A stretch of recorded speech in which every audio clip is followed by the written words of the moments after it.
Yeah, there was a new study on eating starches and improving sleep. Yeah, and I'm so grateful for that because for several years I talked about that on the podcast and people said, oh, he's gorging himself with pasta and then passing out and that's the worst time. I wasn't saying that. I'm saying that if you're running like crazy, I'll hear from marathoners and ultra people, and people are doing a million things. I'll say, I'm not sleeping well, and they're exercising like crazy. It's like, well, when was the last time you had a bowl of pasta? Like, oh no, I don't eat pasta. And then they'll have some rice or some pasta. Like, oh, I slept like a baby.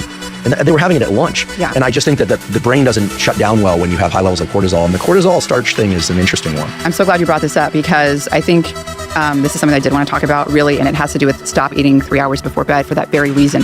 So there was even a new study, but there's been several studies now really showing that this is important for that cardiovascular reset, right? Your parasympathetic activity is supposed to go higher. You're in your rest and recovery phase, right? When you're eating food, that's the sympathetic activity.